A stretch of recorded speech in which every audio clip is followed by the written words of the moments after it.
शिंदेजी, मंत्रिमंडळातील आमचे सर्व सहकारी, माननीय अध्यक्ष महोदय, या ठिकाणी उपस्थित सर्व मान्यवर आणि उपस्थित भगिनी आणि बंधूंनो, मी अमृता फडणवीस आणि दिव्येश फाउंडेशन या दोघांचंही अतिशय मनापासून अभिनंदन करतो की आज 26/11 ज्या घटनेला 17 वर्ष उलटून गेले, पण आमच्या मनावर त्या घटनेचा परिणाम मात्र आजही आहे आणि त्याच आमच्या शहीदांना आदरांजली देण्याकरता आणि ज्यांनी नागरिकांनी आपला जीव गमावला त्यांची आठवण काढण्याकरता हा कार्यक्रम या ठिकाणी आयोजित केला आणि सोबतच आपल्याला कल्पना आहे की पहलगाममध्ये देखील ज्या आमच्या निष्पाप नागरिकांना मारण्यात आलं आणि त्यातून ज्या प्रकारे पुन्हा एकदा आमच्याकडे आतंकवाद वाढवण्याचा प्रयत्न झाला, या सगळ्या गोष्टी आपल्या लक्षात राहिल्या पाहिजे. मुंबईकर असो किंवा प्रत्येक भारतीय नागरिक असो, हा नेहमी सजग असला पाहिजे, अलर्ट असला पाहिजे आणि म्हणूनच हा कार्यक्रम या ठिकाणी आयोजित केला है. हम सभी लोग जानते हैं कि हमला ताज और ट्राइडेंट पे नहीं था. जिस प्रकार से 9/11 का हमला ये ट्विन टावर्स पर किया गया, ये बताने के लिए कि अमेरिका का might, the might of America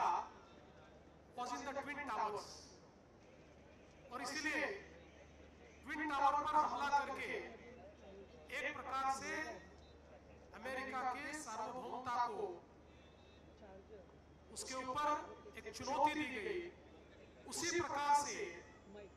ताज या ट्राइडेंट ये केवल होटल नहीं थे, यहाँ पर इंटरनेशनल कम्युनिटी रहती थी, यहाँ पर काउंसिलेट्स के लोग रहते थे और मुंबई जो भारत की आर्थिक राजधानी है, उस आर्थिक राजधानी को चुनौती देने के लिए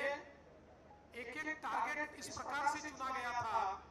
कि जिससे दुनिया को यह बताया जाए कि हाँ, हमने भारत पर हमला किया है. यह हमला मुंबई पर नहीं था, यह होटल पर नहीं था, यह हमला भारत की सार्वभौमता पर था. ये हमला एक हमको चुनौती थी. उस समय इस हमले के बाद अगर उस चुनौती को हम समझ लेते और शायद उस समय ऑपरेशन सिंदूर जैसी हिम्मत हम दिखाते, तो आज हमारे ऊपर हमला करने की हिम्मत कोई नहीं करता. लेकिन उस समय हम लोगों ने वो हिम्मत नहीं दिखाई, पर पहलगाम में जब हमारे बहनों का सिंदूर पोंछने की नापाक कोशिश की गई, तो उसके बाद जिस प्रकार से प्रधानमंत्री जी ने बहुत स्पष्ट शब्दों से कहा कि टेरर और टॉक्स ये साथ में नहीं हो सकते, और हमारी सेना को एक प्रकार से खुली छूट दी, तो भारत की सेना ने पाकिस्तान के अंदर घुसकर सारे के सारे टारगेट समाप्त कर दिए. पाकिस्तान कुछ नहीं कर पाया और एक प्रकार से ऑपरेशन सिंदूर के माध्यम से भारत की ताकत, भारत की क्षमता ये दुनिया ने देखी और आज दुनिया ये मानती है कि भारत एक बदला हुआ देश है, भारत एक मजबूत देश है. लेकिन ये लड़ाई समाप्त नहीं हुई, क्योंकि अब पाकिस्तान जैसा देश ये जानता है कि सीधी लड़ाई में भारत को हम पराजित नहीं कर सकते. इसलिए एक छद्म युद्ध, एक सूडो कोशिश करता है और फिर दिल्ली के बम विस्फोट जैसा एक विस्फोट करके फिर एक बार अपने प्रेजेंस को दिखाने का प्रयास वो करते हैं। लेकिन मुझे खुशी है कि आज बदला हुआ भारत है, जिस भारत ने पहले भी इन चीजों को भागकर जिस प्रकार से ऑपरेशन किए और 3000 किलोग्राम आरडीएक्स को जब्त किया, वरना इनके इरादे तो भारत के हर कोने में इसी प्रकार से बम विस्फोट करने के थे और मुंबई सहित कई हमारे देश के शहर इनके टारगेट पर थे। लेकिन जब भारत की हमारी एजेंसीज ने इसको भाप लिया और उन पर सीधे हमला बोला, तो दिल्ली में उन्होंने एक विस्फोट करके अपने प्रेजेंस को दिखाया। और इसीलिए हम ये कहना चाहते हैं कि खतरा लगातार जारी है, क्योंकि अब पाकिस्तान जानता है हमसे लड़ नहीं सकता, तो इस प्रकार से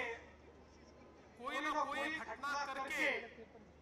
और पूरे विश्व में अपने प्रेजेंस को दिखाने का काम और भारत के खिलाफ इस प्रकार से साजिश करने का काम वो करते रहेंगे। और इसीलिए मैं कहना चाहता हूं, हम सभी को अलर्ट होना पड़ेगा, सजग होना पड़ेगा, सभी को देश के आग के रूप में, देश के काम के रूप में काम करना होगा और देश की जबान में हमको बोलना पड़ेगा। उसी इरादे से आज का एक कार्यक्रम यहाँ पर आयोजित हुआ है। मुझे बहुत खुशी है कि सदानंद दाते जी जो आज एनआईए के चीफ है,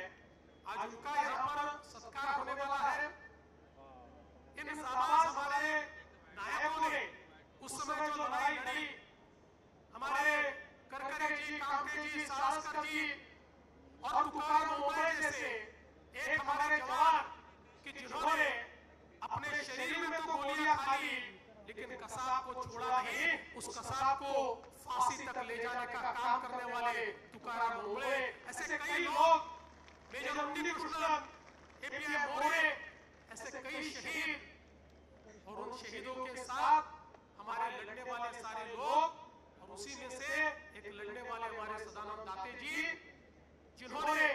मैडम कामा हॉस्पिटल में जिस समय ग्रेनेड फेंका गया और ग्रेनेड से वो जख्मी हुए, फिर भी पीछे हटे नहीं, जब तक वहां पर आतंकवादियों का खात्मा हुआ नहीं, वो जमे रहे और आतंकवादियों का खात्मा किया। ऐसे हमारे दाते जी का आज यहाँ पर स्वागत और सत्कार करते हुए हमें बहुत खुशी है। और उसी के साथ साथ जैसे शांति के लिए लड़ना भी जरूरी है, वैसे ही शांति के लिए हम समाज में सकारात्मकता तैयार करें, ये भी बहुत जरूरी है। और उसी सकारात्मकता को तैयार करने वाली श्रीमती नीता अंबानी,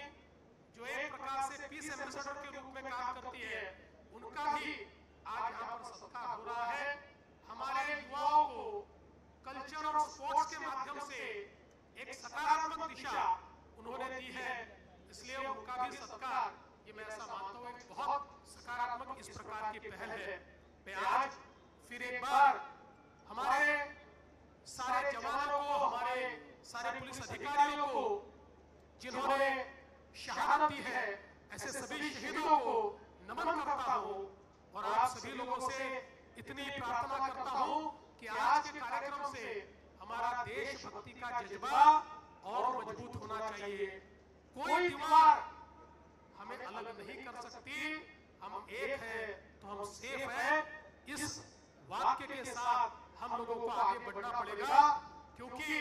क्या कभी किसने सुना है सूर्य छिपता तिमिर भय से, क्या कभी सरिता रुकी है बांध से वन पर्वतों से, जो न रुकते मार्ग चलते चीर कर सब कंटकों को, वरण करती कीर्ति उनका छोड़ कर सब असुर दल को, ध्येय मंदिर के पथिक को कंटकों का ही सहारा, राष्ट्रभक्ति ले हृदय में हो खड़ा ये देश सारा, संकटों पर मात कर यहाँ राष्ट्र विजयी हो हमारा। इस विजय की संकल्पना के साथ हम लोग अपने अपने घर जाए, यही निवेदन करता हूँ। फिर एक बार दिव्य इसका बहुत बहुत अभिनंदन करता हूँ और अपने शब्दों को विराम देता हूँ। जय हिंद, जय महाराष्ट्र, भारत माता की जय। Thank you so much. Thank you so much, Shri Devendra Fadnavis ji.